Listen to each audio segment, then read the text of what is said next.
Hola a todos, sean bienvenidos a un nuevo webinar organizado por la Universidad Mayor. Hoy les presentaremos emociones en tiempos de crisis y pandemia, y quien expone sobre este interesante tema es Rodolfo Wechsler. Él es doctor en psicología, magíster en estudios cognitivos, se dedica a la investigación del rol de las emociones en la cognición. También Rodolfo es académico de la Escuela de Psicología de la Universidad Mayor. Les recordamos que durante este webinar pueden realizar sus preguntas y comentarios en el costado derecho de sus pantallas en la sección de preguntas. Si nos están escuchando a través de sus celulares, lo pueden hacer en la zona inferior de sus pantallas donde está el signo de interrogación. Al terminar su exposición, el psicólogo responderá a sus dudas. Muchas gracias. Bien, muy buenas ya noches a todos y todas. Veo que somos un grupo relativamente numeroso. Según mi computador, casi 200 personas. Bueno, ya saben, mi nombre es Rodolfo Wechsler, soy psicólogo y soy investigador de la Escuela de Psicología de la Universidad Mayor y estoy llevando a cabo una investigación sobre las emociones que está experimentando la gente, chilenos y chilenas, desde hace un rato ya, desde el 18 de octubre en adelante, porque en verdad llevamos una temporada de varios meses muy emocional. Y lo que les voy a presentar hoy día son algunos resultados preliminares sobre una evaluación piloto que hicimos de las emociones que está experimentando la gente durante estos días de la pandemia y especialmente del confinamiento y la cuarentena. ¿Ok? Espero que les guste, espero que aprendan algo y bueno, voy a estar disponible para responder todo lo que pueda responder al final de la presentación. Lo primero que quiero decirles es de qué no se trata esta presentación. ¿Ya? Esto es importante porque cuando hablamos de emociones, todos tenemos ya una cierta idea a priori que en gran medida está construida por algunos modelos que se hicieron muy famosos en relación con este tema y que han calado hondo en nuestra cultura. En particular me refiero a la inteligencia emocional y a la psicología positiva, ¿no? Yo creo que todas están más o menos familiarizados con la idea de la inteligencia emocional. Espero no decepcionar a nadie, pero hoy no voy a hablar desde la perspectiva de la inteligencia emocional, ni tampoco desde la idea de la psicología positiva, ¿no? La razón por la cual hemos enfocado este trabajo desde otra perspectiva es porque el enfoque de la inteligencia emocional y el de la psicología positiva ha recibido algunas importantes críticas de parte de los investigadores en el tema, que nos hacen descartarlo como una perspectiva adecuada para enfocar este problema. En primer lugar, cuando hablamos de inteligencia emocional estamos hablando de un enfoque que sigue siendo dualista, es decir, sigue separando emociones de cognición como si fuesen dos entidades distintas que van cada una por un cauce diferente. Y eso no es así, de acuerdo a la más moderna investigación en neurociencias. Nosotros funcionamos de una manera plenamente integrada y en verdad casi que en el cerebro no se puede diferenciar muy bien qué es eso que llamamos pensamiento respecto de aquello que llamamos emoción. Las dos cosas van completamente, estrechamente juntas. Desde la inteligencia emocional y la psicología positiva, además se le suele dar una primacía, una mayor importancia a la razón, es decir, a los procesos que los psicólogos llaman como cognitivos, el pensar, por sobre el sentir, ¿no? La idea básica de esto es que nosotros podemos controlar nuestras emociones a través del pensamiento. Y eso tampoco es muy sustentable desde un punto de vista científico. Y en tercer lugar, desde el enfoque sobre todo de la psicología positiva se hace una distinción muy tajante entre emociones que se llaman positivas y emociones denominadas como negativas. Y esta es una idea que encuentro que es muy importante debatirla, puesto porque la psicología evolutiva sobre todo nos dice que en verdad no existe esto de unas emociones buenas y unas emociones malas. Lo que tenemos son algunas emociones agradables que nos gusta sentir, como la alegría, el entusiasmo, la esperanza, y otras que son desagradables o displacenteras, las llaman también los psicólogos, pero que en verdad no son negativas porque también vamos a ver que nos aportan información respecto de lo que ocurre con nosotros y con nuestro mundo. Hablo de la rabia, hablo de la tristeza, del miedo, etc. Entonces, por todas estas razones, hoy vamos a enfocar esta presentación desde otro punto de vista. De lo que sí vamos a hablar, o la perspectiva desde la cual sí vamos a trabajar, es una que entiende que en verdad, como ya he dejado entrever, no hay mucha diferencia entre emociones y procesos cognitivos. En verdad podríamos decir desde este punto de vista que la emoción es el primer paso hacia el pensamiento. Es decir, todo lo que nosotros pensamos y que experimentamos en nuestra mente como bajo la forma de palabras o imágenes, cuando tenemos, por ejemplo, una idea, es en verdad un estado que primeramente fue emocional. Lo primero que nos pasa cuando nosotros nos enfrentamos a alguna situación que nos ofrece nuestro medio ambiente, algo que cambia, por ejemplo, una noticia que nos dan, o por ejemplo, alguien que nos ofende de una cierta manera, es que tenemos una emoción. Esa es la reacción más primitiva y más instantánea de los seres humanos frente a los estímulos. Luego transformamos ese estado que podríamos llamar emocional en un estado que podríamos llamar cognitivo y tiene la forma de una idea o un pensamiento. Pero lo más primitivo, lo más espontáneo y lo más eh, rápido en términos de respuesta es la emoción. En segundo lugar, vamos a trabajar hoy día y les voy a contar de los datos que hemos recogido atendiendo a la perspectiva de las emociones como procesos dinámicos, es decir, bajo el entendido de que nuestro cuerpo y nuestra mente están todo el tiempo variando, fluyendo entre diferentes estados emocionales. Y en verdad esa idea de que de pronto tenemos miedo, ¿no? Y eso es lo único que estamos sintiendo en un determinado momento, y después en otro momento diferente experimentamos alegría o rabia, no es muy correcta. La verdad es que esto es mucho más fluido, es mucho más borroso, y en verdad nuestro cuerpo está experimentando muchas sensaciones que son la base de nuestras emociones constantemente. Y en tercer lugar, ya lo habíamos dicho, vamos a entender las emociones como procesos que son siempre adaptativos, más allá de que se experimenten como algo agradable o como algo desagradable. Bien, esta presentación va a tener tres partes. Primero voy a presentar algunas cosas teóricas para entender con un poquito más de detalle el enfoque, y eso nos va a dar pie en una segunda parte a mostrar algunos datos respecto de las emociones que están experimentando chilenos y chilenas en estos días frente a la pandemia. Y en una tercera parte voy a hacer algunas reflexiones generales, intentando también dar algunas recomendaciones respecto de cómo afrontar las emociones que estamos viviendo en estos días. Entendiendo que para esto no hay recetas, digamos, 100% efectivas, sino que más bien lo que voy a hacer es intentar reflexionar con ustedes de algunas formas, algunas mejores formas de afrontar las situaciones emocionales que vivimos. Vamos entonces con la introducción más teórica del tema.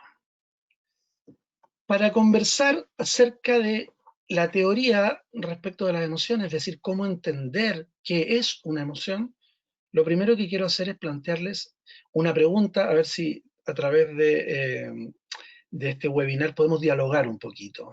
La pregunta es la siguiente: quisiera saber qué es lo que ustedes ven en esta imagen. Yo tengo acá, les voy a dejar aquí un segundo para que la puedan mirar con detalle. Ok, supongo que por ahí ya se han hecho una idea. Quiero decirles que puse algunas alternativas acá de posibles respuestas. Por supuesto no cubren ni por lejos todas las cosas que podríamos ver en esa imagen, pero por ejemplo, tal vez alguien ve una pintura que se ha desparramado en una hoja, o un animal, o un bosque, o tal vez alguien imagina un cuadro abstracto, u otro tipo de imagen. Entonces, le voy a dar aquí el pase a mi amiga para que nos permita dialogar más directamente respecto de esto. Perfecto. Ahora vamos a hacer un sondeo para que los que nos están escuchando puedan votar a través de sus pantallas y nos cuenten qué es lo que ven en esta imagen. Así que escojan su alternativa haciendo clic en la opción. Tenemos la primera alternativa, pintura esparcida; la segunda, un bosque; la tercera, un cuadro abstracto; y la última, otra imagen. Vamos a dar un par de segundos más para que puedan votar todos.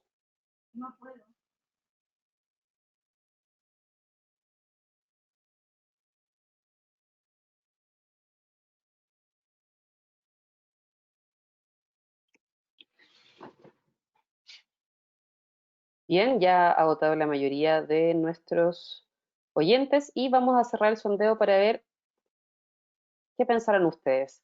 El 37% votó por otra imagen, el 31% por un bosque, el 21% por un cuadro abstracto y la última alternativa fue pintura esparcida con el 12%.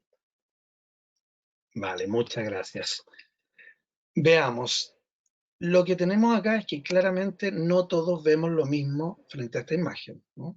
Eso es evidente. Y la mayoría de la gente ve otras cosas que no están en esta alternativa. No podemos saber cuáles son porque tendríamos que poder dialogar entre todos. Pero les voy a presentar otra imagen para poder analizar este tema.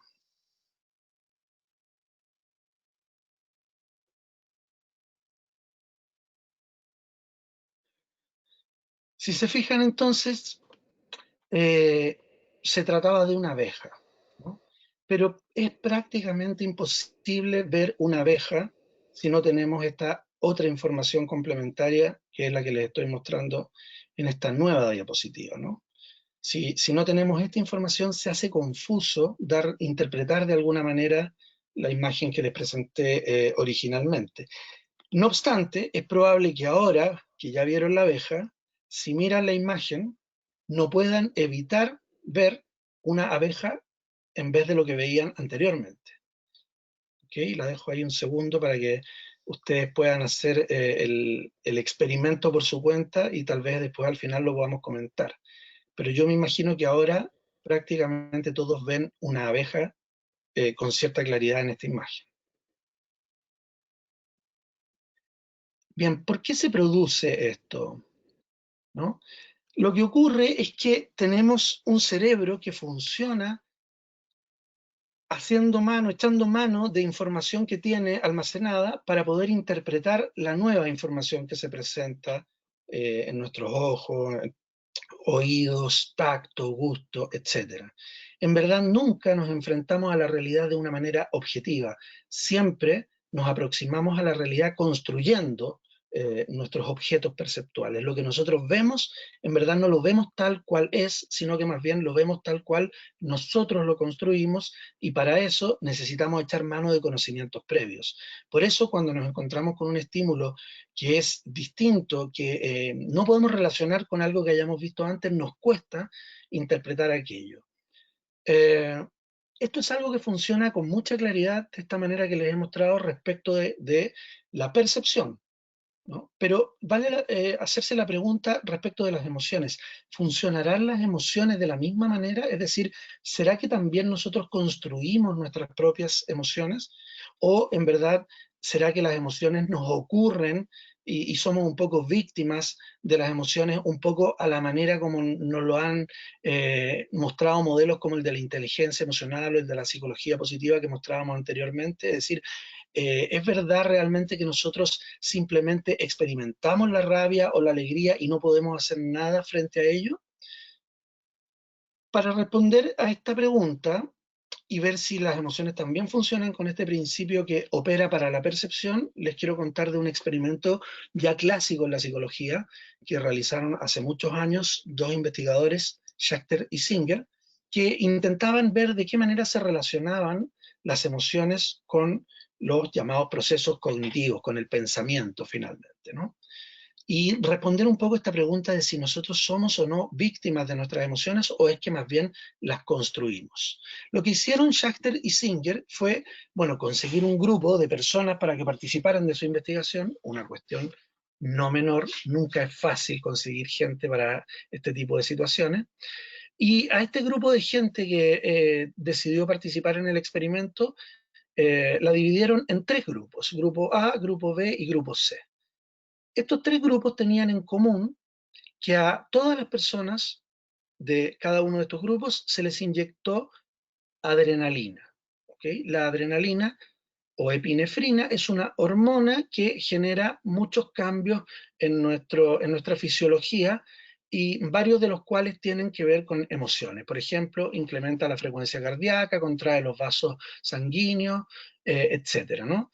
Todas sensaciones o reacciones fisiológicas que nosotros experimentamos como vinculadas a las emociones. Por ejemplo, cuando uno tiene miedo, ¿no es cierto?, el corazón se pone a latir muy fuertemente y para eso el cuerpo lo que tiene que echar mano es de una hormona como la adrenalina, entre otras. ¿Ok? Todos tenían en común que habían sido inyectados con esta sustancia. Sin embargo, al primer grupo, el grupo A, fue al único grupo al cual le dijeron que lo que la adrenalina, es decir, la sustancia que le habían inyectado, les iba a provocar. Ellos fueron informados de que iban a tener estas reacciones fisiológicas. En cambio, al grupo B y el grupo C se les dijo que lo que se les había inyectado era una vitamina y que en verdad no tenían por qué tener ningún tipo de reacción en particular. ¿Okay? Esto es algo que hoy no se puede hacer en ciencia, por supuesto, pero estamos hablando de los años 60, donde los protocolos para investigar no eran tan estrictos como afortunadamente son hoy en día. Al grupo B, que no sabía las características de la sustancia inyectada, además las colocaron a estas personas en una situación de enfado. ¿De qué manera el experimentador se comportó mal con ellos? Fue una persona desagradable, de tal manera que estas personas estuvieran en un contexto en el cual era más probable que se sintieran molestas. Y al grupo C las enfrentaron o las colocaron en un contexto de agrado, de acogida, de empatía, de manera que se sintieran a gusto o experimentaran algo más posible como la alegría. ¿Okay? Lo que los investigadores querían ver era de qué manera la reacción fisiológica influía en lo que las personas experimentaban. Querían saber si solamente porque a la gente le latiera más fuertemente el corazón o la sangre estuviera corriendo muy rápidamente por sus venas, bastaba con eso para que pudieran decir que estaban sintiendo miedo, rabia, alegría o lo que fuera. Y lo que comprobaron fue que el primer grupo, el grupo que sabía que sus reacciones fisiológicas estaban producidas por la adrenalina, dijo no sentir ninguna emoción en particular. Mientras que el grupo B vinculó sus sensaciones o reacciones fisiológicas con enfado, con rabia, molestia, y el grupo C dijo estar experimentando alegría. Lo que los investigadores muestran con esta situación experimental es que en verdad no basta únicamente con reacciones fisiológicas, reacciones de nuestro cuerpo, para decir que estamos teniendo una emoción. Todo lo que nosotros llamamos emociones es en verdad una experiencia, algo que se construye por dos elementos. Por un lado, las reacciones fisiológicas, ¿no es cierto? Claramente no podemos tener una emoción si no están presentes estas reacciones fisiológicas o cambios corporales. Si no me late más fuerte el corazón, no puedo decir que estoy teniendo una emoción. Si la conductividad eléctrica de mi piel no cambia, o se me pone la piel de gallina, no puedo decir que estoy teniendo una emoción. Pero no basta con eso. Lo que los investigadores demuestran es que además de necesitar de estas reacciones fisiológicas, la emoción requiere de un contexto. Y dependiendo del contexto en el cual yo me encuentro y la información que tengo a partir de ese contexto, yo construyo, sin darme cuenta, mi emoción. ¿Okay? Este es un proceso que ocurre sin que nosotros seamos conscientes, pero la investigación demuestra que hay una participación del contexto y de la interpretación que yo hago del contexto para que la emoción tenga una característica u otra. Ya vimos en este caso, unas personas dijeron estar sintiendo rabia y otras personas dijeron estar sintiendo alegría. Ambas tenían las mismas reacciones fisiológicas, pero solamente variaban en el contexto en el cual se encontraban. Esto es lo mismo que han desarrollado con más claridad investigadores de nuestro tiempo, digámoslo así, más actuales, concretamente el estudio de Barrett y Russell que les estoy mostrando acá, dice que nosotros cada vez que experimentamos una emoción lo hacemos a partir de dos elementos. Por un lado, algo que ellos llaman el afecto nuclear, que lo puse aquí en el centro, así como tratando de simular nuestro corazón emocional, que es, según los investigadores, una especie de barómetro interno que nos hace sentirnos a ratos bien y a ratos mal, pero solo eso, no es rabia, no es alegría, no es miedo ni tristeza, es simplemente que me siento a gusto o me siento a disgusto a cada momento de mi existencia. Y por otro lado, necesitamos, como ya hemos dicho, tener experiencias y conocimiento para darle significado a estas reacciones fisiológicas. Entonces, tenemos esta continuo movimiento de nuestro cuerpo que está cambiando entre sentirme bien y sentirme mal, que lo he puesto en la línea horizontal de la diapositiva, y por otro lado, combinado con muchos distintos niveles de intensidad. Me puedo sentir bien con un alto grado de intensidad, o me puedo sentir bien con muy poquita intensidad, algo que llamamos así como serenidad o calma. De la misma manera me puedo sentir mal con mucha intensidad, y en ese caso puedo decir que estoy muy asustado, estoy muy enrabiado, o también con baja intensidad, como es el caso de estar aburrido o estar desagradado por alguna situación. Bien, entonces tenemos que las emociones son el resultado de una construcción entre estos dos elementos. Nosotros no somos, por decirlo así, una víctima pasiva de cosas que ocurren en el medio que nos provocan emociones. Nosotros tenemos un rol activo y participamos en la construcción de nuestra propia experiencia emocional, aun cuando no nos damos cuenta de que lo estamos haciendo, ¿vale? En gran medida, lo que estoy queriendo transmitirles hoy en día, hoy en esta presentación, es busca que nos hagamos conscientes de cómo construimos nuestras emociones, ¿vale? Siempre vamos a tener estas reacciones fisiológicas o afecto nuclear, que es este barómetro que nos hace sentirnos bien o mal frente a todo lo que nos ocurre. Pero el cómo interpretamos esto que estamos experimentando internamente va a variar dependiendo de los significados que atribuyamos a estos cambios.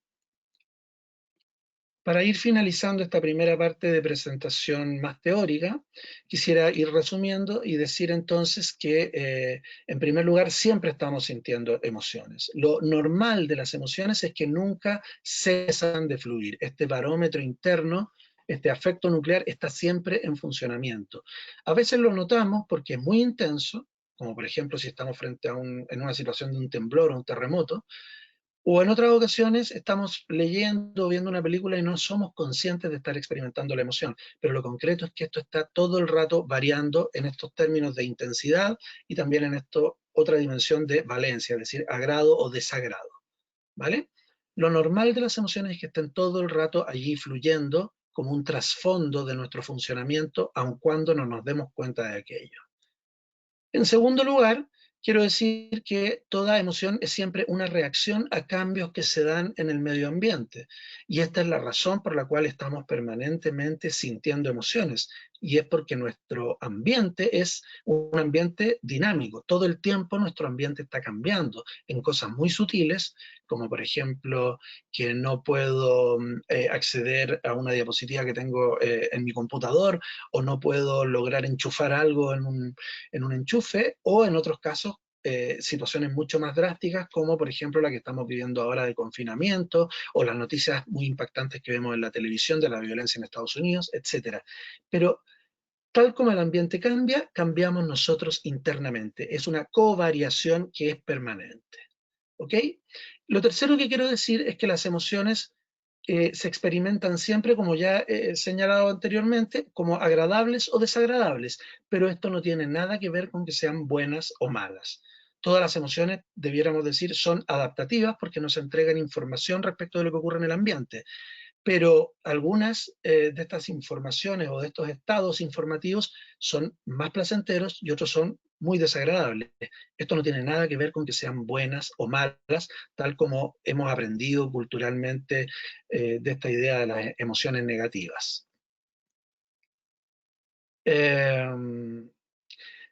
Bueno, ya hemos dicho que tenemos una dimensión de intensidad respecto de las emociones que también es parte de la variabilidad emocional.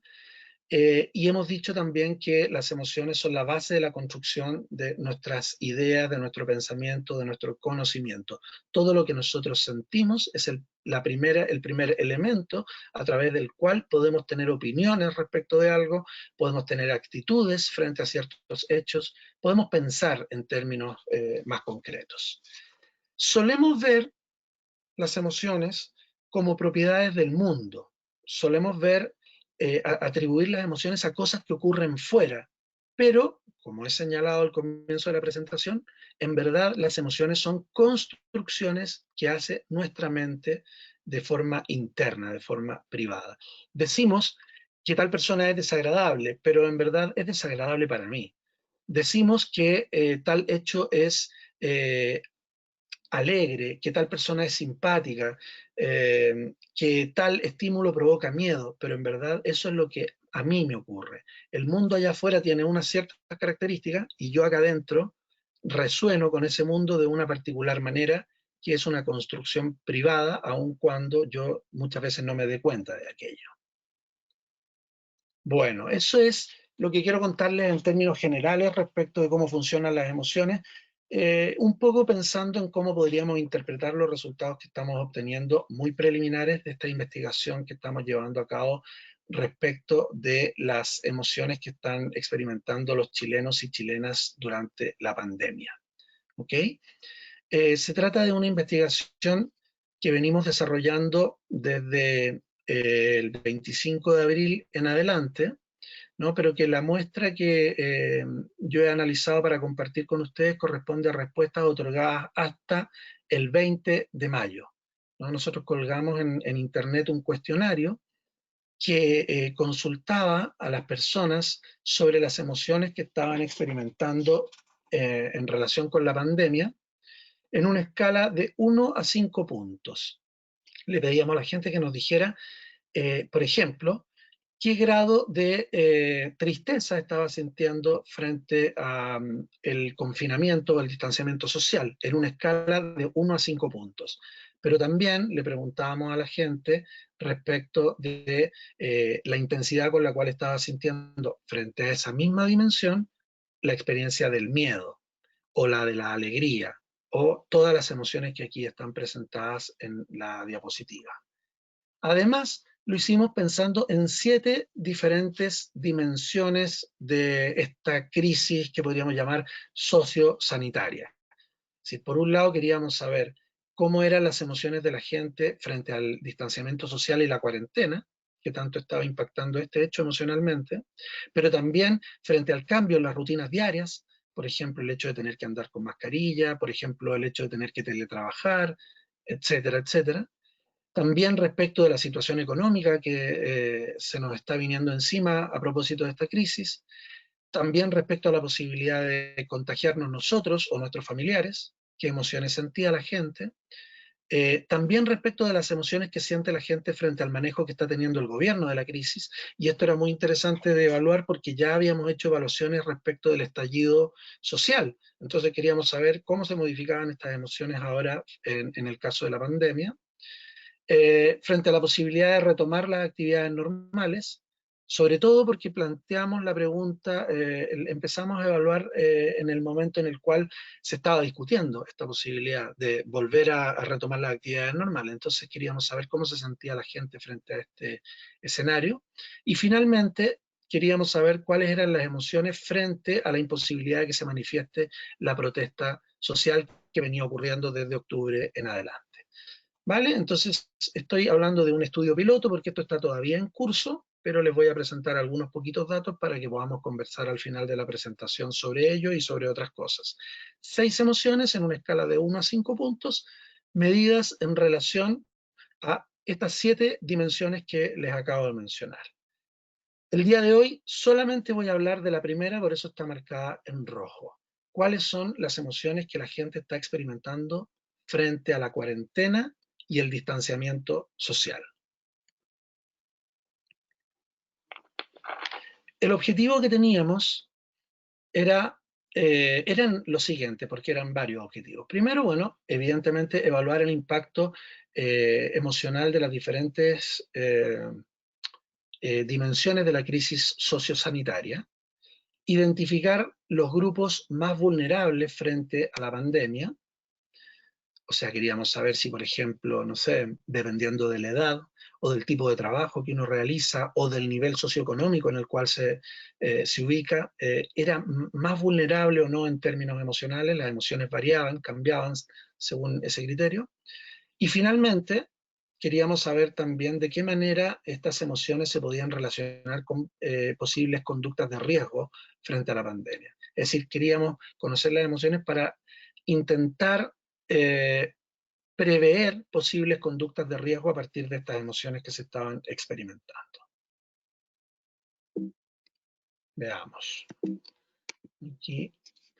Bien, aquí tenemos el panorama general. Estas son las emociones que la gente nos dijo que estaba experimentando frente a la situación de confinamiento y cuarentena. Como ven en esta gráfica, la emoción más fuerte, la que más intensamente se está experimentando en estos días, es la tristeza, ¿no es cierto? La que está aquí en un color, no sé, como verde turquesa, lo veo yo en mi computador, no sé si ustedes lo verán igual, pero es la emoción que aparece con 3.3 puntos. Es importante señalar que todas las variaciones de puntaje que hay acá son estadísticamente significativas, ¿vale? Entonces, lo que la gente mayoritariamente está sintiendo es tristeza. Pero esta tristeza está acompañada también de confianza, que es la emoción que se encuentra aquí en color concho de vino o color, ¿cómo se llama también esto? Violeta, no sé si es correcto eso, ¿no? Ya saben que los hombres somos malos para identificar colores. Luego tenemos que las emociones que son experimentadas con menor intensidad son el asco. No, el asco no lo tenemos acá, perdón. Discúlpenme un segundo. Me confundí de diapo. La emoción que se experimenta con menos intensidad es la alegría y el enojo. Y en un lugar intermedio tenemos también eh, el interés, ¿no? Con 2.7. Entonces, recapitulando, las emociones más intensamente experimentadas, la tristeza y la confianza, y las menos intensamente experimentadas, la alegría y el enojo. Y ahí en un nivel intermedio tenemos también el interés. Esto a nivel general, sin diferenciar por grupos específicos de personas. Pero luego quisimos mirar cómo se manifestaba esto en algunas personas en particular. Y tenemos, por ejemplo, que respecto de la tristeza, que era la emoción que más experimentamos todos y todas, son las mujeres las que están experimentando la tristeza con mayor intensidad. 3.4 puntos versus 2.9 de los hombres. ¿Okay?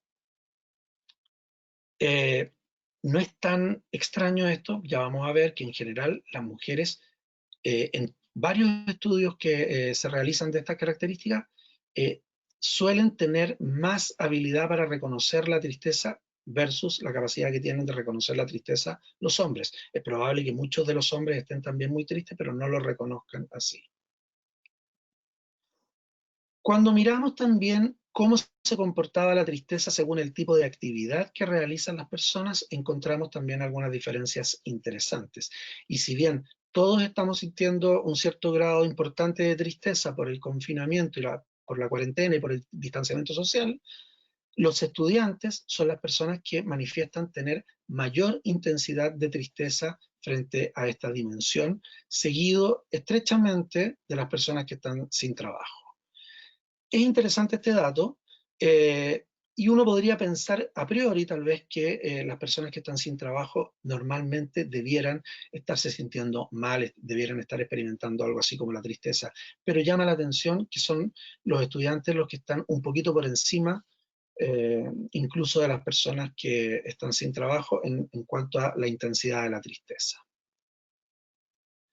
Por otro lado, si miramos la confianza, que es otra emoción que también aparecía relativamente elevada, vemos que también hay diferencias según el tipo de actividad que la gente realiza. Y aquí llama la atención, yo he destacado el hecho de que si bien todos estamos experimentando un cierto grado de confianza frente al hecho de estar cumpliendo esta cuarentena, es decir, tenemos parece ser la creencia de que esto tiene sentido y de que es bueno que estemos manteniendo este distanciamiento social, quienes menos confianza tienen respecto de esta dimensión son los estudiantes. 2,8 puntos aquí marcados en rojo. Y finalmente, quiero mostrarles el dato de la experiencia del enojo. ¿Por qué la experiencia del enojo? Porque si bien es la emoción que está experimentada con menor intensidad de todas, hay un grupo particular de personas que experimenta el enojo con mayor intensidad. Y nuevamente vemos que son los estudiantes, los que se destacan acá en este sentido respecto del resto de las ocupaciones. Los estudiantes están experimentando mayor rabia, mayor enojo frente al distanciamiento social y la cuarentena. Bien, por supuesto tenemos muchos otros datos que estamos analizando, que tal vez tengamos oportunidad de compartir estos datos en otras futuras presentaciones, pero por ahora quisiera simplemente establecer algunas reflexiones y pequeñas conclusiones respecto de lo que les he presentado el día de hoy. Veamos, se trata no de conclusiones, podríamos decir que son reflexiones muy preliminares todavía, puesto que esto todavía está, como les decía, en proceso. No son datos definitivos, de hecho el cuestionario todavía está abierto y si ustedes quieren responder, les podemos dejar el link para que lo hagan en los próximos días. Lo primero sería decir que todos estamos sintiendo muchas emociones producto del confinamiento. Es decir, como se señala en lenguaje coloquial, estamos todos muy revueltos respecto de esta situación, ¿ya? El gráfico inicial que les mostré muestra que no hay solamente una emoción o dos que se manifiesten con fuerza, sino que las 6 emociones que se evaluaron están ahí presentes con relativa intensidad. Confianza, enojo, alegría incluso también, también tiene una cierta intensidad, temor, etcétera, son todas emociones que nos están apareciendo diariamente en relación con esta dimensión de la distancia social.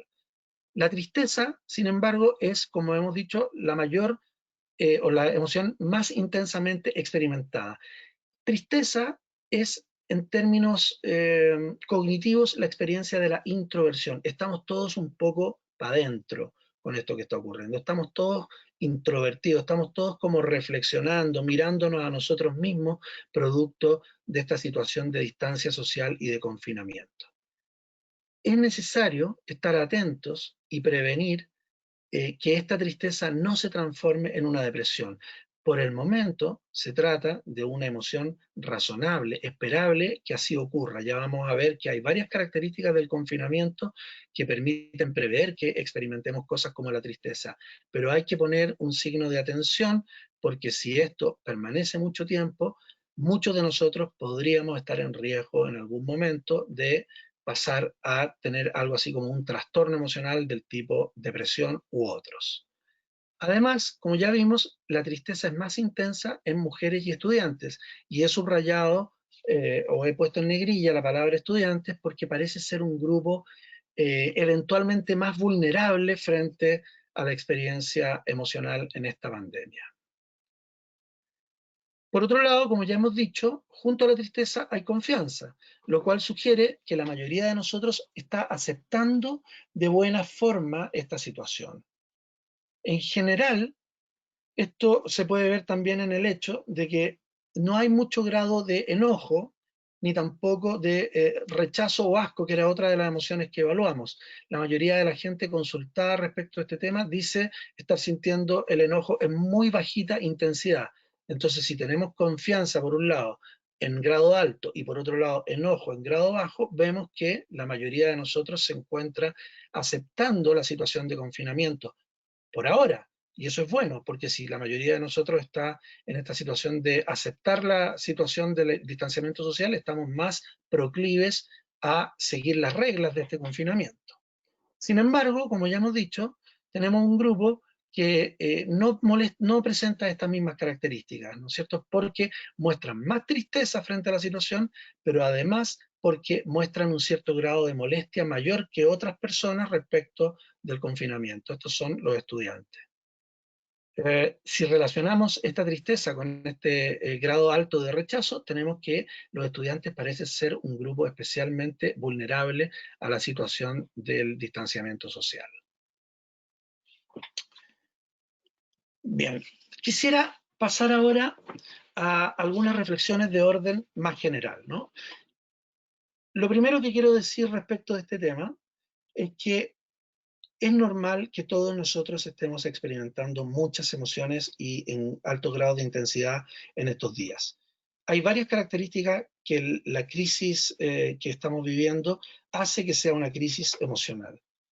Estar en esta situación de cuarentena y de distanciamiento social es algo que no es propio de la biología humana. Todos nosotros fuimos nómades en nuestro, no todos nosotros, la especie humana fue en su origen una especie nómade y hay quienes piensan que en nuestra biología todavía quedan trazas de ese nomadismo. Es cuestión de ver nomás lo que ocurre cuando un niño, una niña, un bebé se siente mal. La manera de tranquilizarlo es moviéndolo, es meciéndolo, tomándolo en brazos y meciéndolo, ¿no? A todos nos gusta el movimiento y esta situación de estar bajo encierro, de estar lejos en nuestras casas, apartados del resto, es una situación que de manera natural provoca emociones y muchas veces emociones no de las más agradables. Frente a esta situación, debiéramos decir que lo normal, lo deseable, no más que lo normal, es que podamos reconocer y aceptar que esta situación de confinamiento va a provocarnos emociones, ¿no? Lo peor que podríamos hacer es estar en la negación, en el rechazo de nuestra experiencia emocional. Lo que yo quisiera es transmitirle a ustedes la idea de que el confinamiento no va a tener, no va a haber ninguna posibilidad de que no sea impactante en términos emocionales. Va a llegar algún minuto en el cual todos nos vamos a ver afectados por esta situación. Y si reconocemos y aceptamos que esto es así, estamos en condiciones de afrontarlo de mejor manera. Los seres humanos, además de que nos gusta el movimiento, somos seres gregarios. Todos necesitamos del contacto con otros. Puse acá la cita de una investigadora norteamericana que ha trabajado fuertemente este punto en relación con personas que viven en situaciones de cárcel, en prisiones en Estados Unidos, y ha descrito la situación de estar encarcelado como una situación de muerte en vida, ¿no? Es una muerte social que se produce a pesar de que estamos físicamente vivos, pero la experiencia interna subjetiva de estar encerrado es una experiencia que ella describe como de muerte. Por supuesto, lo que nosotros estamos viviendo no es lo mismo que la situación de las personas que están en una cárcel, ¿no es cierto?, donde no hay ninguna posibilidad de salir de ahí, donde estamos a la fuerza, no hay ninguna posibilidad de elegir. Pero lo que quiero resaltar es el hecho de que esta situación de confinamiento atenta de alguna manera con nuestra realidad más primaria en términos biológicos de requerir el contacto con otros. Vamos a estar sintiendo emociones y es bueno que las reconozcamos porque la situación es compleja. También es recomendable que consideremos que estas emociones que vamos a sentir, como hemos dicho, no son ni buenas ni malas. El hecho de que por algunos momentos sintamos rabia, sintamos ganas de rebelarnos, por ejemplo, frente a esta situación, o sintamos rechazo frente a la medida, no es en sí mismo un hecho valóricamente bueno ni malo, son simplemente las experiencias que tenemos. Las emociones, como ya hemos dicho, no son valóricamente o moralmente correctas o incorrectas, sino que lo único que podemos juzgar al respecto son nuestras conductas. Son solamente las conductas las que pueden ser reprochables y es importante que distingamos que sentirse de una particular manera no me lleva a actuar necesariamente de una forma moralmente reprochable. Es muy importante, junto con reconocer nuestras emociones, distinguir claramente entre la emoción y la conducta. En segundo lugar, es importante que busquemos darle sentido a nuestras emociones. Como hemos visto, las emociones son una construcción que nosotros hacemos sin darnos cuenta y no son reacciones frente al ambiente únicamente.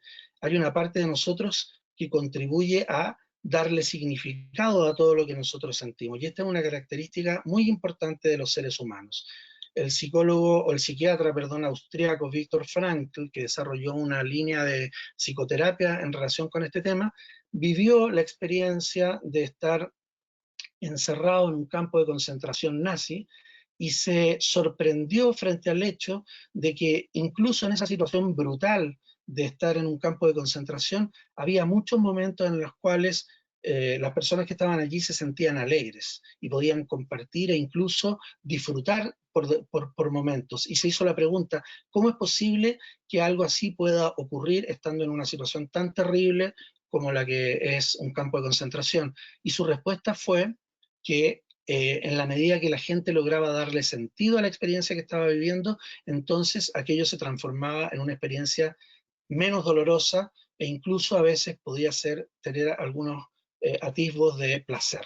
Entonces es importante que busquemos maneras de construir sentido a lo que estamos viviendo en estos minutos. Las emociones no se pueden controlar, pero sí se pueden resignificar. Si bien no podemos elegir que nuestro cuerpo reaccione de una determinada manera, ¿no es cierto? Como veíamos, este efecto nuclear funciona de manera autónoma. Lo que sí podemos hacer es buscar significados para esos cambios que están operando en nuestro cuerpo. Entonces es interesante, es importante que nos miremos internamente y veamos qué es lo que nos dicen estos cambios, qué es lo que debemos hacer, qué sentido podemos darle a las emociones que estamos experimentando. Para eso es muy importante conversar con otros, leer, procesar, aprender, en general, aprender de nuestras emociones. Mientras más términos emocionales tengamos, más fácil va a ser procesar aquello que estamos viviendo. La presentación que yo estoy haciendo el día de hoy apunta un poco en esa línea. Si logramos comprender por qué sentimos lo que sentimos y cómo nosotros participamos en ese proceso, vamos a tener mejores herramientas para llevarlo de la mejor forma. Yo creo que esto es algo particularmente importante para los jóvenes, ¿no? Tal vez los que somos un poco mayores estamos más preparados para comprender y afrontar esta crisis porque hemos vivido otras situaciones de crisis. Y además tenemos conocimientos por lo mismo que nos permiten interpretar la situación de mejor forma. Ser joven, sin embargo, es una situación que me hace más vulnerable porque tengo menos experiencia y porque tengo también menos conocimiento respecto de mí mismo para entender lo que me está pasando. Entonces, conversar, procesar, aprender y sobre todo transmitir ese conocimiento a las personas más jóvenes, para aquellos que tienen hijos o hijas en sus casas, con el objetivo de darles herramientas para enfrentar de mejor forma lo que están sintiendo. En tercer lugar, activarse. Como ya hemos dicho, fuimos nómades en algún minuto, el movimiento nos tranquiliza. Entonces, es difícil moverse ahora porque estamos todos bajo encierro, pero hay a lo mejor algunas actividades que podemos realizar de una manera diferente a como las realizábamos en otras ocasiones. Moverse en general, hacer aseo en la casa, pero no como una cuestión mecánica, hacer aseo como una especie de ejercicio de meditación. No sé si conocen a esta persona que se ha hecho muy famosa ahora porque tiene unos videos y unos cursos en internet y en Netflix que consisten en enseñarle a la gente a ordenar su casa. Vale la pena preguntarse ahora por qué para tanta gente ha sido tan significativo Marie Kondo, ¿no? Creo que se llama, los videos, los tutoriales que entrega esta mujer japonesa, ¿no? Si simplemente me estáis enseñando a barrer, a limpiar, a ordenar. ¿Qué es lo que hay ahí? Bueno, es que la actividad de ordenar, de limpiar, de moverme en mi casa para tener un mejor espacio es curativa, es terapéutica. Y el consejo entonces es desplegar este tipo de actividades, pero hacerlo concentrado en la actividad que estoy realizando, no como una actividad mecánica, sino que como una actividad que tiene sentido para ayudarme a sentirme mejor, para ayudarme a ordenar mis pensamientos y mis emociones. Escribir también puede ser otra buena forma, todo lo que me está ocurriendo, reflexionar sobre las diferentes experiencias que estoy teniendo cada día de confinamiento puede ser también un buen elemento para procesar mis emociones, intentar tener alguna práctica deportiva mediante tutoriales que hay en internet, yoga o todo tipo de actividades que nos pongan en activación van a ser sanadoras respecto de lo que nos está ocurriendo. Y finalmente, controlar nuestro ambiente para disminuir la ansiedad. Ya hemos visto que el cerebro funciona de manera predictiva. A nuestro cerebro le gusta anticiparse a lo que va a ocurrir. Nuestro cerebro funciona intentando predecir. Y en este momento de incertidumbre tenemos muy pocas herramientas para predecir lo que va a ocurrir. Cada día es una nueva sorpresa. No sabemos cuántas personas van a contagiarse el día de mañana, si la cuarentena se va a prorrogar o se va a disminuir. Todo es una incertidumbre constante. En ese contexto de gran incertidumbre, es muy normal que todos experimentemos ansiedad. La ansiedad es justamente un intento, por generar control en una situación en la cual no tenemos verdaderamente ese control. Entonces estas ideas, estas fantasías que están apareciendo a cada momento en nuestra mente, derivan en gran medida de esta situación de incertidumbre. Eso es normal que ocurre. Pero no podemos hacer mucho frente a eso. Pero lo que sí podemos hacer es regular el contexto en el cual nos encontramos. Por ejemplo, el de la televisión, ¿no? Ya que el contexto en el cual estamos es de mucha incertidumbre, no aumentemos esta incertidumbre y esta sensación de alarma viendo todo el día de manera compulsiva noticias impactantes, noticias que nos muestran solamente desgracias, solamente situaciones de alarma, etcétera. Es mejor leer las noticias antes que estar viendo imágenes que provocan emociones muy fuertes en nosotros. Entonces, regular todo lo que tiene que ver con la televisión. Si vamos a ver películas, si vamos a ver algo en la señal del cable, elegir cosas que nos proporcionen más reflexión, más calma, más serenidad y menos impacto emocional. También regular nuestra participación en las redes sociales, eligiendo participar en aquellas cosas que puedan tener algún fin relativamente constructivo y no alarmarnos, no activarnos de manera exagerada. También evitando caer en esta trampa de las fake news, que puede ser un motivo de mayor activación en este contexto que ya de por sí es suficientemente complejo. Bueno, eso es más o menos lo que les quería contar. Voy a dejar aquí a mi compañera para que veamos si hay algunas preguntas o reflexiones que podemos hacer entre todos. Les agradezco por haberme escuchado este rato. Muchas gracias a ti, Rodolfo, por tu presentación. Y ahora vamos a abrir el espacio para las preguntas. Y mientras esperamos que lleguen más preguntas, les queremos recordar que tenemos más webinars organizados por la Universidad Mayor. Y este martes 9 de junio tenemos uno muy interesante que se llama ¿Cómo afecta el coronavirus a los pacientes con asma? Así que los queremos invitar a esta charla donde se abordará en qué medidas estas personas son más susceptibles a la enfermedad y se entregarán recomendaciones para cuidar la salud respiratoria. Así que están todos invitados para este martes 9 de junio a las 12:30 y se pueden inscribir a través del sitio webinars.umayor.cl. Así que bien, tenemos varias preguntas. Vamos con la primera, la realiza Daniela Brito. Ella dice, a nivel emocional, ¿qué opina de las estrategias que aplican otros países con el retorno presencial a las clases de los niños y niñas?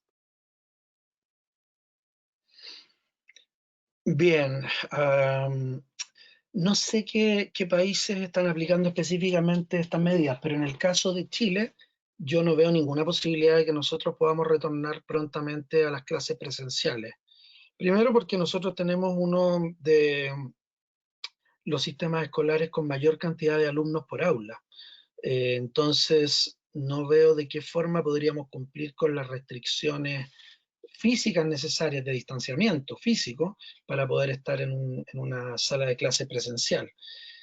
Eso obviamente tiene consecuencias emocionales, porque si entramos en una modalidad de clases presenciales y no están dadas todas las garantías para poder mantener el distanciamiento social, evidentemente va a ser un factor de tensión no solo para los estudiantes, sino que también para sus familias. A mí me parece que aunque es triste y es lamentable que tengamos que estar por este tiempo haciendo clases online y a veces aprendiendo menos de lo que esperaríamos aprender, y a lo mejor no cumpliendo con las metas que nos hemos trazado como país, etcétera, no están dadas las condiciones para que volvamos a tener clases presenciales por ahora. Perfecto, muchas gracias.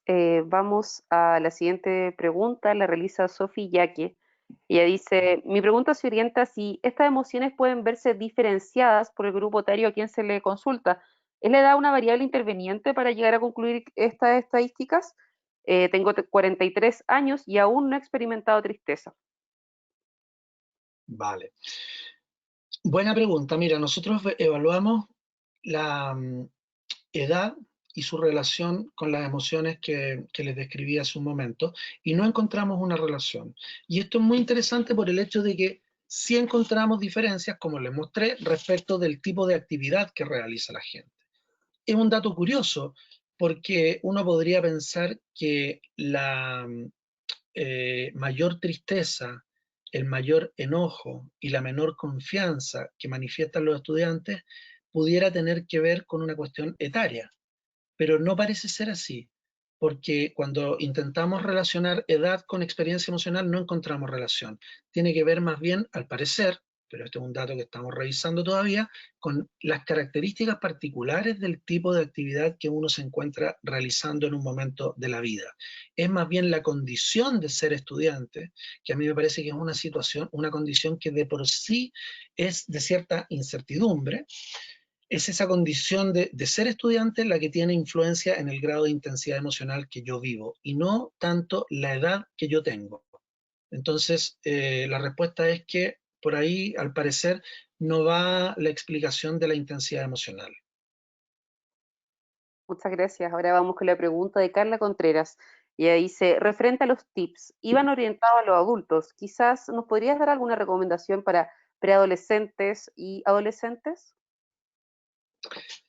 Es verdad que los tips están orientados principalmente para adultos, pero pensando sobre todo en cómo los adultos podrían relacionarse, orientar, apoyar de mejor forma a los niños y niñas que están a cargo de estos adultos. Lo que yo he podido reflexionar respecto de este punto es que la situación de los estudiantes, tanto del sistema escolar como del sistema universitario, es una situación de mucha incertidumbre de por sí en este contexto en el cual nos encontramos desde el año pasado. Recuerden que el año pasado ya, y desde en verdad hace muchos años, que nuestro sistema educacional viene siendo, digamos, movilizado por diferentes protestas, paros, etcétera, una situación que tuvo, digamos, su momento probablemente de mayor pic el año pasado, cuando tuvimos las protestas en torno de la PSU y en algún momento hubo gente que probablemente no sabía si iba a poder dar o no iba a poder dar la prueba, etcétera. No estoy haciendo un juicio valórico respecto de aquello, ojo, porque la política y mi opinión respecto del tema a lo mejor va por otro camino, pero lo cierto es que se trata de una situación tensionante. Ahora tenemos gente que no ha podido iniciar el año escolar ni el año universitario de manera normal. Hay estudiantes que tal vez ingresaban este año al sistema escolar, alumnos que ingresaban este año al sistema escolar o este año a la universidad y no pudieron ingresar y están únicamente conectados a partir de un computador. Entonces, creo que esta es una situación especialmente vulnerable. Ahora, ¿qué, ¿qué pueden hacer esos niños y niñas? Depende principalmente de las herramientas que les puedan dar sus padres. Lo que yo decía es que lo primero es tomar conciencia de la vulnerabilidad de este grupo en particular. Y en segundo término, considerar que nosotros como personas adultas tenemos una serie de herramientas, tanto porque hemos vivido otras crisis y sabemos cómo estas cosas se resuelven, como por el hecho de que tenemos mayor conocimiento respecto de nosotros como seres humanos, nuestras emociones, nuestros pensamientos, etcétera. Somos nosotros los adultos los encargados de conversar mucho con los niños, estar muy atentos al tipo de emociones que van experimentando cada día y no asumir que los cambios emocionales deben ser algo que se regule solo, sino que estar siempre disponibles para prestarles apoyo en términos de conversación, abrazos, cariño, afecto, para apoyar a quienes por sí solos no van a poder procesar adecuadamente debido a sus propias características este tipo de situaciones. Entonces, por eso me centré más que nada en recomendaciones para los adultos, pero sin duda que es un tema muy interesante y que creo que tengo que reflexionar un poco más. Perfecto. Vamos con la pregunta de Joaquín Gres. Él dice, ¿por qué lo que sugieres como activación, el orden y la limpieza tendría efecto en calmar nuestras emociones? Bueno, Joaquín, un gran amigo, colega, con el cual participo en un proyecto similar a este, eh, me hace una muy interesante pregunta. Lo que estaba diciendo es que la situación de detención, Joaquín, de estar más quietos que antes, de perder el movimiento cotidiano por el hecho de que no tenemos que ir, por ejemplo, desde nuestra casa a nuestro trabajo o a nuestro colegio, contactarnos con otra gente, etcétera, es una situación de por sí estresante, es una situación de por sí angustiante. Y el argumento que daba es que nosotros somos seres que evolutivamente tenemos genes del nomadismo. La investigación en este sentido muestra que a todos los seres humanos nos gusta el movimiento.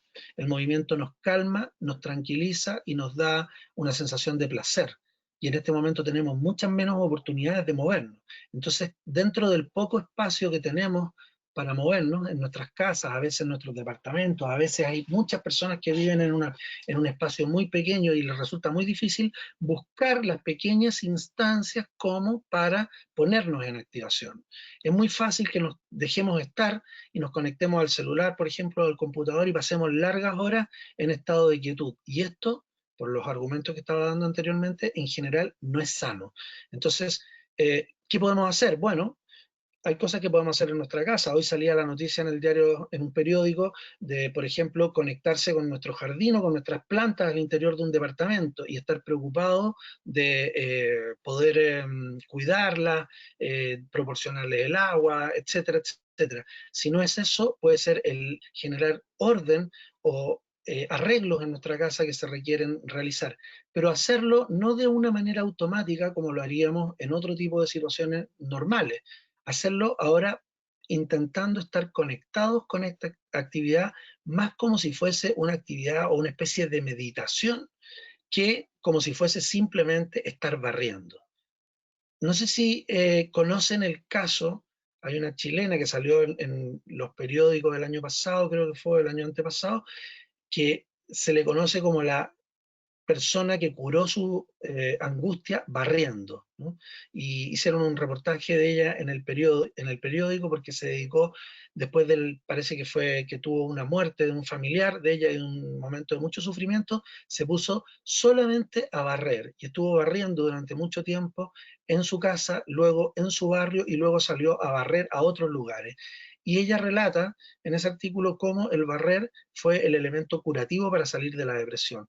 Pues bueno, un poco a eso me refiero, ¿no? Realizar actividades que me pongan en movimiento, pero realizarlas de una manera que tengan sentido para mí, que no sea solamente la actividad mecánica de poner orden porque sí, sino que darme cuenta de que cuando mi cuerpo se pone en movimiento, cuando yo me pongo en acción, me pongo mejor y conectarme con esa posibilidad de sentirme mejor cuando me muevo es lo que yo estoy sugiriendo. Muchas gracias. Ahora vamos con una muy interesante pregunta de Sergio Calderón. Él dice, ¿cuánto afectan las emociones, la confianza, desconfianza y deslegitimación que sentimos hacia las autoridades? Bueno, Sergio parece que me dijiste, ¿no? Sí, Sergio. Sergio, sí, esa es una pregunta muy interesante y es una de las razones por las cuales llevamos la primera parte de la investigación de la cual no hablé hoy, que eran las emociones que sentía la gente frente al movimiento social. Ahora, sin embargo, también tenemos una dimensión que evaluamos, que son las emociones que la gente está experimentando en relación con el manejo del gobierno respecto de la pandemia. La idea es que conocer las emociones que la gente está experimentando nos da una mirada mucho más, ¿cómo la podríamos llamar? Sincera, espontánea, respecto de cómo aprecia la gente el manejo del gobierno o cualquier otra situación. Pero respondo respecto de lo que tú me preguntas. Es muy diferente preguntarle a la gente qué es lo que opina respecto del manejo del gobierno versus decirle cómo se están sintiendo sobre este manejo, en relación con este manejo. Cuando preguntamos por emociones, obtenemos una información más espontánea y en ese sentido podríamos decir, entre comillas, más verídica, más confiable respecto de lo que la gente eh, piensa en relación con las medidas del gobierno. La confianza es una emoción clave para que nosotros podamos dejarnos llevar, podamos seguir, por ejemplo, cierto tipo de instrucciones. Si no hay confianza respecto de que lo que se nos dice tiene un sentido y va a ser bueno para nosotros, entonces vamos a estar menos disponibles para responder adecuadamente a esas recomendaciones. Por eso decía que los jóvenes en este sentido son un grupo especialmente vulnerable porque manifiestan menos confianza respecto de las medidas de cuarentena y a su vez mayor grado de enojo. Pues obviamente uno tendría que esperar entonces que los jóvenes, o más que los jóvenes, los estudiantes, estén menos disponibles para cumplir efectivamente con la cuarentena y con el distanciamiento social. Entonces, el mirar esto desde un punto de vista emocional apunta a pensar cuáles podrían ser las posibles conductas que la gente vaya desplegando frente a esta crisis a partir de lo que experimenta. Perfecto. Ahora vamos con la pregunta de Laura Mendoza. Ella dice, ¿cómo sería la resignificación de la angustia? Laura, ¿qué tal? La resignificación de la angustia. La angustia es por definición una experiencia emocional que surge de reprimir otras emociones. Cuando sentimos angustia, lo que estamos teniendo verdaderamente es una emoción que está pujando, que está luchando por salir y que por alguna razón nosotros no la dejamos que se exprese. Cuando sentimos, por ejemplo, rabia y por alguna razón no podemos expresar esta rabia, la mayoría de las veces sin darnos cuenta, la reprimimos, la controlamos, la dejamos ahí, digamos, encasillada, apretada, y justamente lo que sentimos entonces es esta presión en nuestro pecho, que en gran medida deriva del esfuerzo corporal que hacemos porque la emoción no se manifiesta. Entonces, respecto de la angustia, la recomendación es buscar cuál es la emoción que está detrás de ella. ¿Qué es aquello que estoy de alguna manera bloqueando? Es tristeza que no quiero permitirme sentir, es rabia que no quiero dejar que salga porque pudiera molestar a alguien, eh, incluso podría ser alegría que no permito que se exprese por vergüenza, en fin, tantas cosas que nos pasan a los seres humanos que en distintas situaciones nos llevan a tratar de controlar y bloquear nuestras emociones, se experimentan finalmente con angustia. Y el consejo en ese sentido entonces es tratar de escuchar qué es lo que está detrás de la angustia y buscar causas para que se manifieste y de esa forma entonces nos distendamos y la angustia se disminuya. Muy bien, ahora vamos con la pregunta de Joaquín Méndez. Él dice, ¿qué opina de las personas que no respetan la cuarentena? Según usted, ¿qué es lo que motivaría esa acción de rebeldía? Uf, pueden haber tantas razones, Joaquín, para que alguien no respete la cuarentena. Yo no desconozco.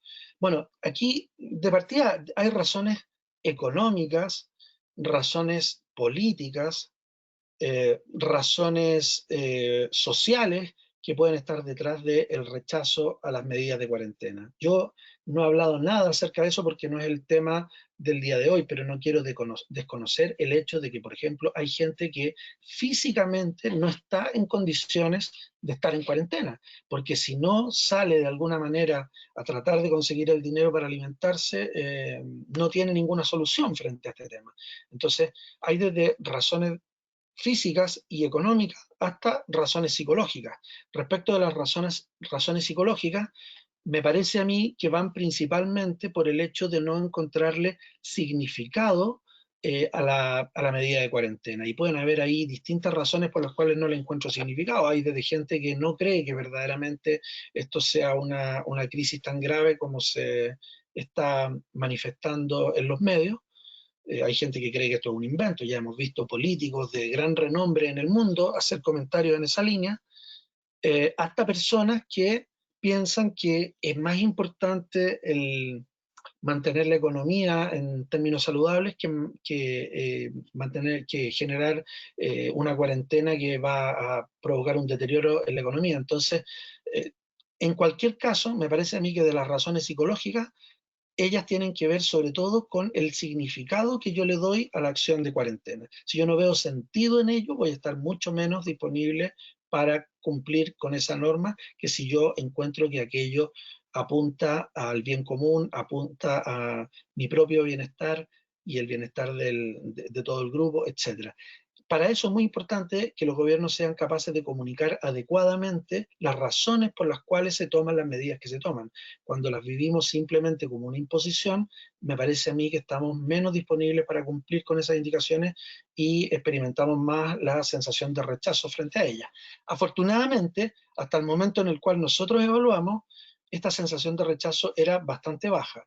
No sé cómo será ahora. Recuerden que, según les dije, los últimos respuestas que obtuvimos a nuestra evaluación eran del 20 de mayo, pero tal vez esto esté variando en los últimos días. Pero lo importante entonces es comunicar adecuadamente el sentido que aquello tiene.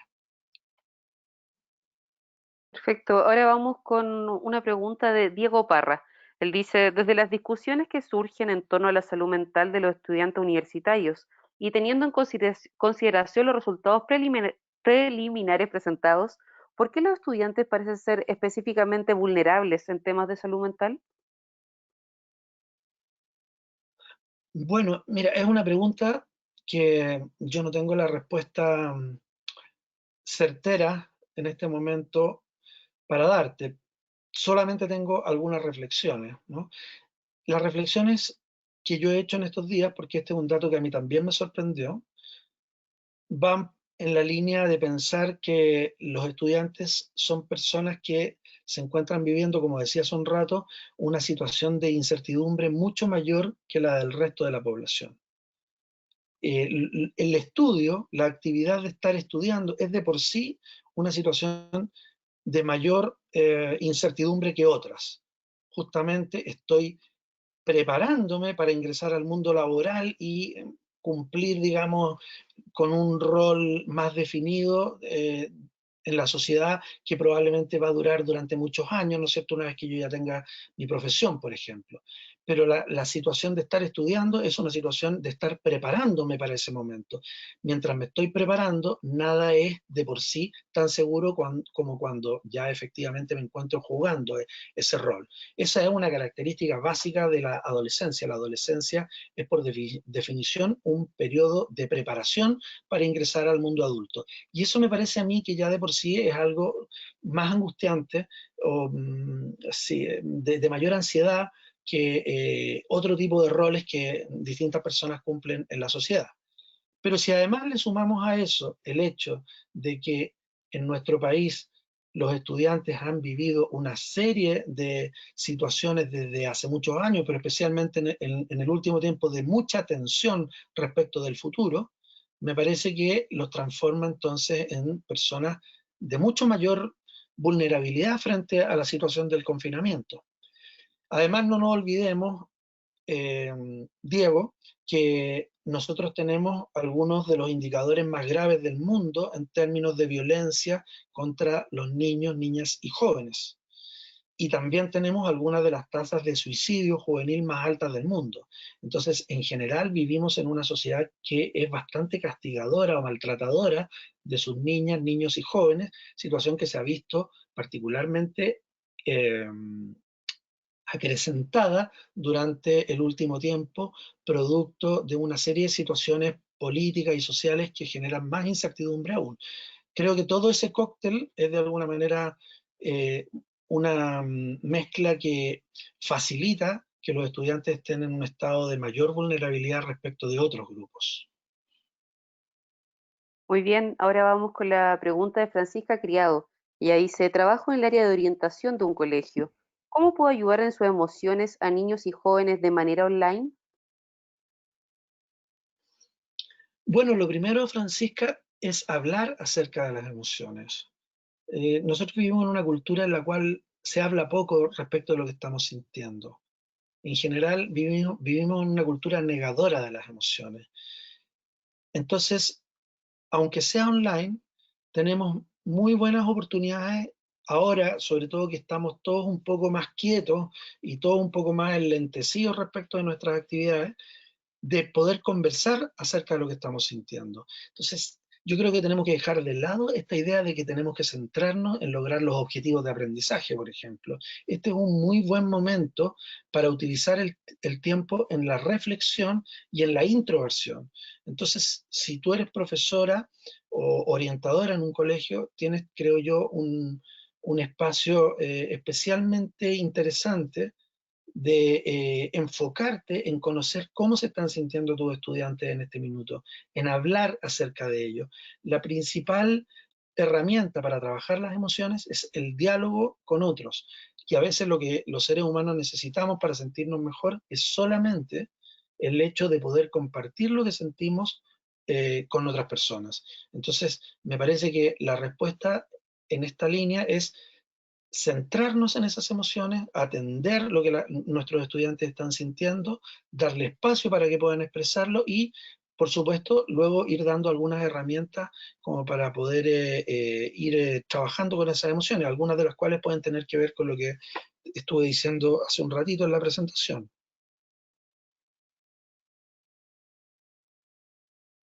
Perfecto, vamos con la siguiente pregunta de María Fernanda. Dice, respecto a los adultos, ¿qué tips podría dar para las mujeres que están con trabajo remoto y que deben ser dueñas de casa en función de la contención emocional?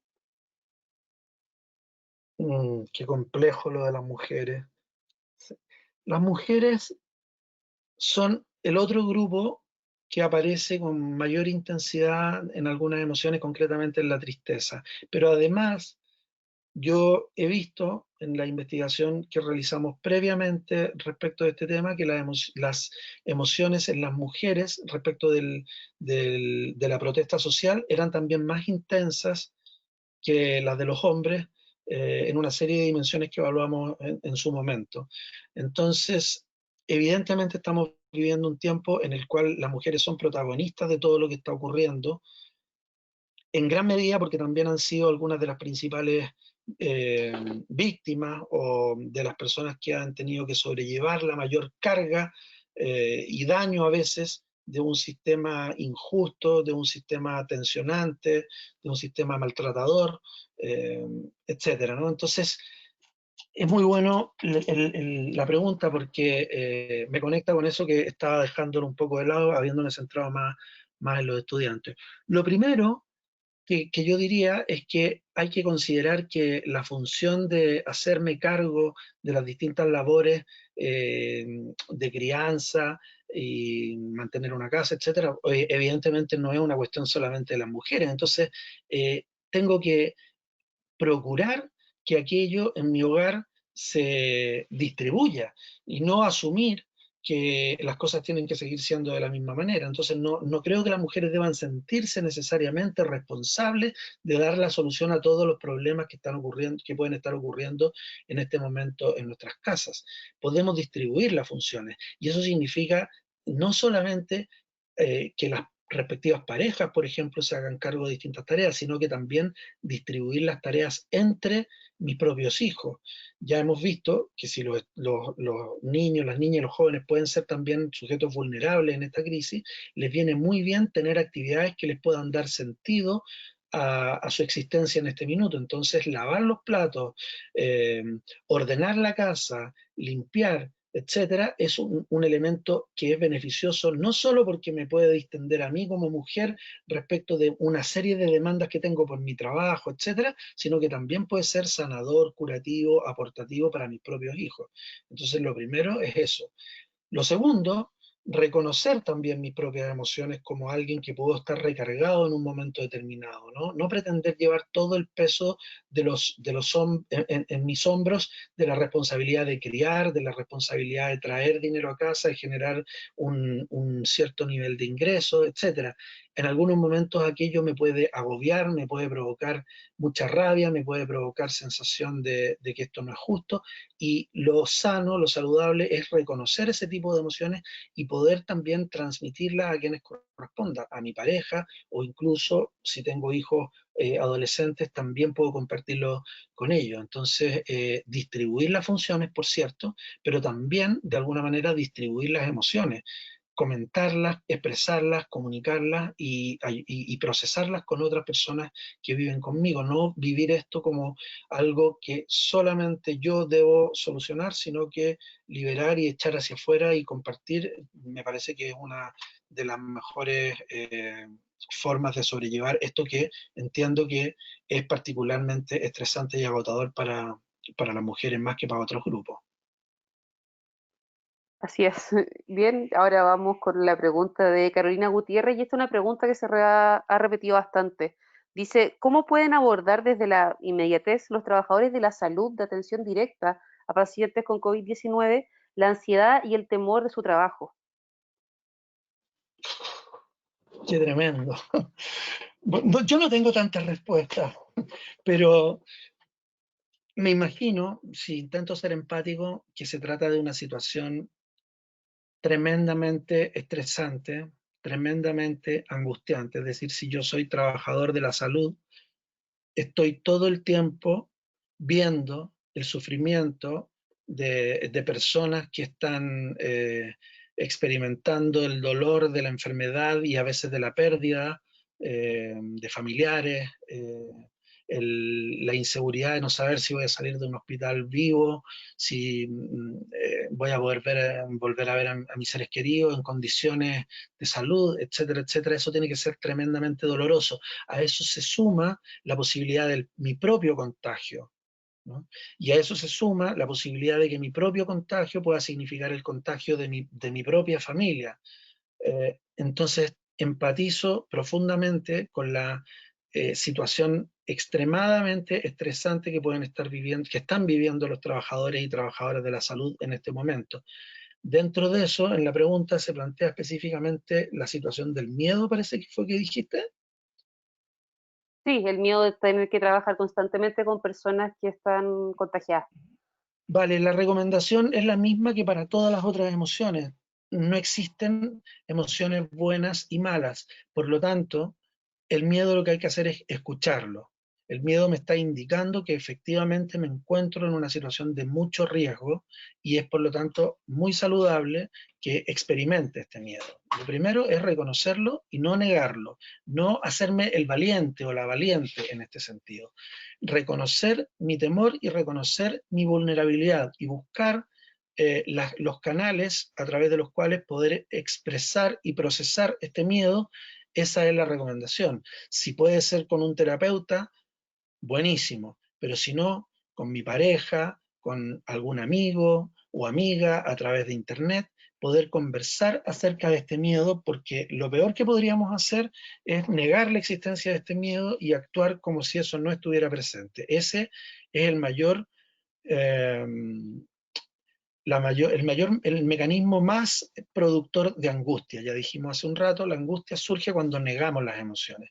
Entonces, el miedo o cualquier otra emoción, como un fenómeno adaptativo, debemos reconocerlo y tratar de procesarlo y darle sentido a través del diálogo y la conversación con las personas que pueden estar disponibles para escucharme.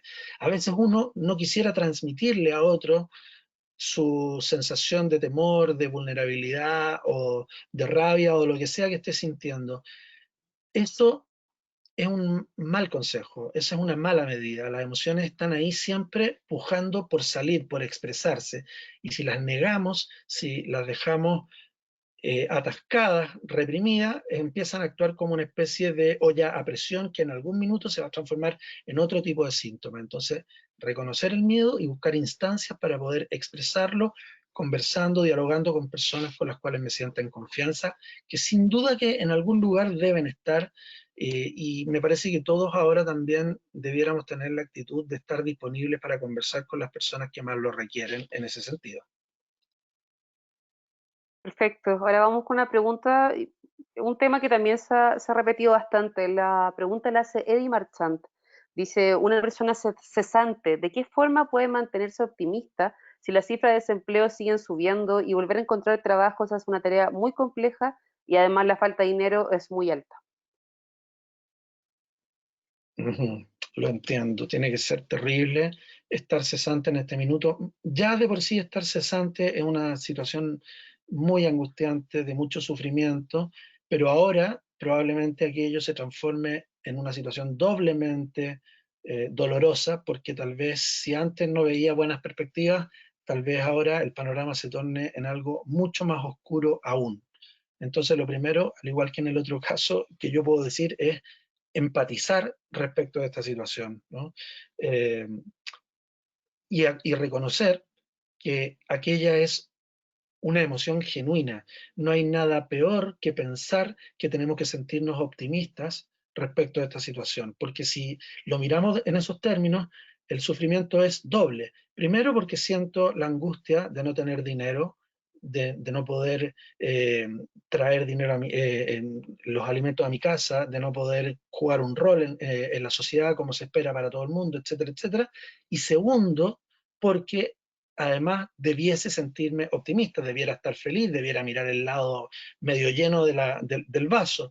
Entonces me siento mal y además me siento mal porque no logro sentirme bien.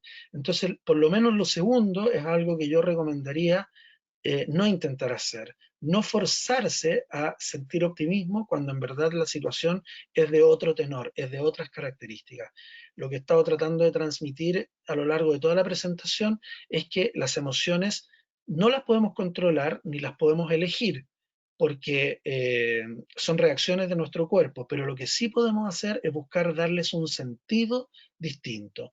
Entonces, dentro de lo posible, lo que tengo que hacer es buscar qué sentido puede tener para mí este tiempo en el cual estoy sin trabajo, qué cosas puedo hacer que me signifiquen aprendizaje, me signifiquen reflexión, me signifiquen cosas buenas para otras personas, en qué, por ejemplo, puedo ocupar mi tiempo que sea bueno para mí y para otros mientras yo esté sin trabajo. Por supuesto, estoy pensando en una persona que tenga ese espacio. Tal vez haya muchos no tal vez, de hecho, hay mucha gente entre nosotros que no tiene ese mínimo espacio porque su situación es mucho más agobiante de lo que yo estoy relatando. Pero en la medida que tenga la posibilidad de reconocer mi dolor, de reconocer mi tristeza y buscar espacios y diálogos con otras personas para darle sentido a ese dolor y a esa tristeza, tengo que buscar hacerlo y no caer en esta lógica perversa de la inteligencia emocional y la psicología positiva de sentir que tengo que estar feliz, que tengo que estar optimista. Eso me mortifica doblemente. Interesante lo que mencionas. Y por un tema netamente de tiempo, vamos a tener que ir con la última pregunta. La realiza Daisy Figueroa. Ella dice, desde el día 1 de la cuarentena estoy trabajando normal. ¿Cómo manejar mejor mis emociones y el estrés que me provoca tener que salir de mi casa diariamente para llevar el sustento a mi hogar? O sea, entiendo que Daisy está en un lugar donde no está en cuarentena obligatoria, ¿no? Y el punto que ella resalta es que está en riesgo de contagio y de seguramente entonces hay mucho temor frente a la posibilidad de ese contagio y frente a la posibilidad de contagiar a sus seres queridos, ¿no? Esa es la situación. Y la pregunta es cómo enfrentar aquello, ¿no? Claro, es cómo poder enfrentar esa ansiedad y frente a la necesidad de tener que llevar de todas maneras de sustento a su casa. Pucha, yo lamento no tener recetas mágicas, que me encantaría poder decir, hay que hacer esto y se va a quitar la angustia, pero voy a tener que reiterar algo que he venido diciendo todo el rato, y es que las emociones están allí porque nos indican cosas que están ocurriendo con nosotros y cosas que están ocurriendo con el ambiente. Y tal cual relata la situación Daisy, es imposible no sentir ese temor. Y es sano sentir ese temor, porque el temor lo que me está indicando es que efectivamente estoy en una situación de riesgo y tengo que cuidarme muchísimo, porque si no me cuido, verdaderamente puedo contagiarme y puedo contagiar a otros y hay una situación de riesgo que es evidente. Entonces, va la misma recomendación que estaba dando hace un rato, no rechazar esta emoción, no decir tengo que ser valiente, no debo estar sintiendo esto. Las emociones son cosas que nosotros vamos a sentir sí o sí, pero lo que podemos hacer frente a aquello es buscar resignificarlas. Entonces, ¿qué te dice respecto de ti misma y respecto de tu entorno ese temor, Daisy? Esa es la pregunta. Me está diciendo que tengo que cuidarme respecto de ciertas personas que tal vez son un mayor signo de peligro, me está diciendo que tengo que tener más cuidado respecto de el lavado de mis manos, las compras que realizo y cómo desinfecto los elementos que compro, me está diciendo que debo descansar más todos los días. ¿Qué es lo que me está diciendo el temor? ¿Qué es lo que me está indicando? Más que intentar negarlo y rechazarlo, buscar el significado que está detrás de esa experiencia emocional que estoy sintiendo, que es sana, que es natural y que es esperable que la sienta y que no tengo que reprimirla, sino que lo único que podemos hacer es, aparte de reconocerla, buscarle un sentido que sea productivo para mí mismo y para nosotros. Sé que no estoy dando una clave demasiado certera respecto al tema, pero es que en verdad No hay una receta mágica respecto de cómo manejar la situación. Perfecto, Rodolfo, te queremos dar las gracias por tu presentación, por darte el tiempo de contestar a tantas preguntas y la verdad que ha sido uno de los webinars que ha tenido más comentarios de agradecimiento por tus palabras. Lo quería transmitir porque ha sido muy emocionante ver cómo la gente ha recibido tu presentación. Pero bueno, me alegro muchísimo que así haya sido. Así es, y también darle las gracias a las más de 400 personas que se conectaron hoy y recordarles que seguiremos teniendo más webinars y si quieren volver a escuchar este, lo pueden hacer en el sitio webinars.umayor.cl. Muchas gracias y nada, para mí ha sido un placer. Ojalá que algo sirva la presentación que hice para reflexionar respecto del tema. Como digo, no hay recetas mágicas. Las emociones hay que reconocerlas, hay que aceptarlas y hay que intentar resignificarlas de la mejor forma posible. Pero esta es una situación y un año especialmente emocional en nuestro país. Lo único que yo puedo decir al respecto es que podemos utilizar este año para que sea un año de mucho aprendizaje si es que enfocamos adecuadamente lo que estamos sintiendo. Toda la razón. Muchas gracias y buenas noches a todos.